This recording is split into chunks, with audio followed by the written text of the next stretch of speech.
Hi friends, అందరికీ నమస్తే. ఈరోజు ఈ షార్ట్ వీడియో ద్వారా మన రైతులకైతే ఒక చిన్న ఇన్ఫర్మేషన్ అయితే ఇవ్వాలనుకుంటున్నా. మీకు ఇక్కడ కనిపిస్తుంది కదా, ఈ ట్యాంక్ తీసుకొచ్చి అయితే మనము 6 సంవత్సరాలు అవుతుంది. ఈ 6 సంవత్సరాలలో 3 సంవత్సరాలు 2.5-3 సంవత్సరాలు అయితే చాలా బాగా నడిచింది. అటు తర్వాత ఊకే బేరింగ్స్ పోవడం కానీ, లేకపోతే లోపల ఇంకా కొన్ని ఐటమ్స్ పోవడం కానీ తరచూ రిపేర్ అయితే పెడుతుంది. అది ఎందుకని ఆలోచన చేస్తే ఆ డబ్బా ఇప్పినప్పుడల్లా దాంట్లో చిన్నగా మన ఇసుక రేణువులు అయితే రావడం జరుగుతుంది. మనం బోర్లీలే వాడుతున్నా కదా అని చెప్పేసి ఉన్న జాలిని అయితే వాడడం జరిగింది.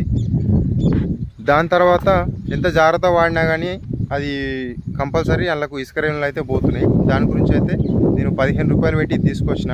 ఇది తెచ్చి మనకు దాదాపుగా ఒక 3 నెలలు 4 నెలలు అవుతుంది. ఈ 3-4 నెలల నుంచి అయితే అసలు రిపేర్ అనేది లేదు. మందు కూడా ఈజీగా పోతుంది. నాజిల్లలో అయితే అసలే తట్టడం లేదు.